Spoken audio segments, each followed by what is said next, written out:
From the PEP Radio Newsroom, this is the evening news. The Fed is leaving interest rates unchanged, but with 3 dissents, as Warsh praises good family fight. The Federal Reserve left its key interest rate unchanged Wednesday, despite persistently high inflation and a spike in energy prices caused by the Iran war. The Fed's rate-setting committee reached the 9-3 decision after 2 days of deliberations, marking the 5th straight meeting at which the benchmark rate was kept at around 3.6%. Dissenting in favor of a quarter-point interest rate hike were Beth Hammack, president of the Federal Reserve Bank of Cleveland, Neil Kashkari, president of the Minneapolis Fed, and Lori Logan, president of the Dallas Fed. In reaction to the dissents, Fed Chair Kevin Warsh told reporters at a press conference following the Fed's announcement, "I asked for a good family fight, and I got one."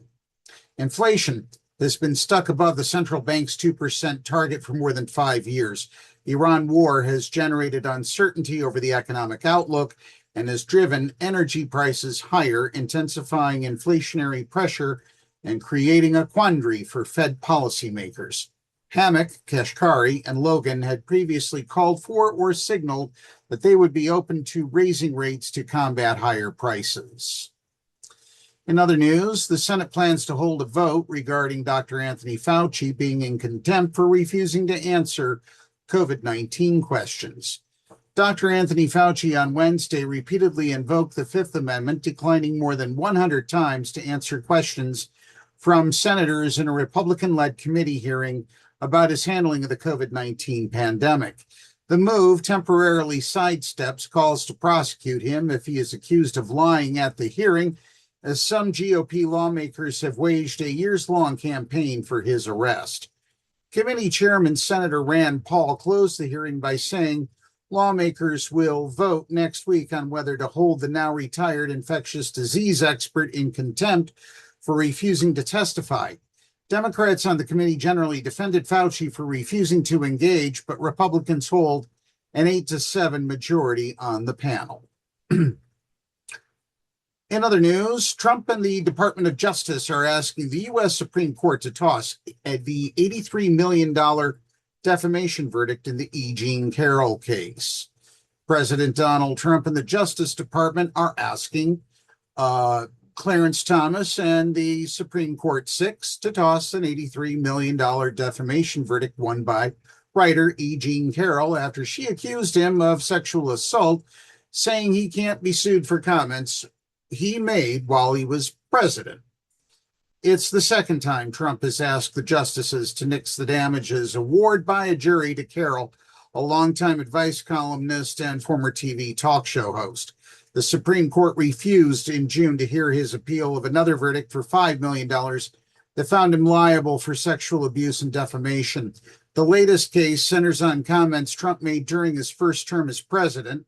The Justice Department wants to invoke the Westfall Act, which shields government employees from being sued for doing their jobs. Absent this court's intervention, the sitting president is facing nearly $100 million of personal liability for conduct that was well within the scope of his federal office, federal attorneys wrote. That alone deserves this court's attention.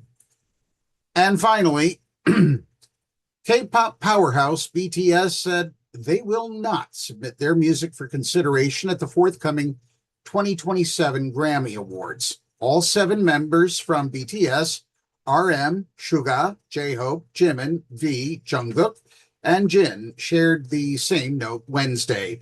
"We hope our music can be heard and loved for what it is, rather than being divided by region or language," the coordinated message read. "We thank ARMY and everyone who has always stood by us." Wednesday's announcement came just over a month after the Recording Academy announced 5 new Grammy categories, which include Best Asian Pop Music Performance, meant to celebrate releases across K-pop, J-pop, C-pop, and beyond. Some fans viewed the new category as a racialized barrier for Asian performers. A representative for BTS offered no additional comment.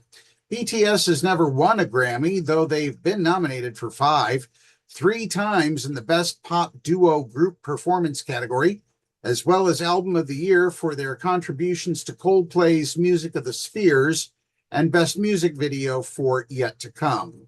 That's the news at this hour. PEP Radio is available on the Live 365 app, the homepage at paequality.com, Roku, Alexa, and wherever you find streaming radio. Up next, we have the Meadville area weather forecast here on PEP Radio.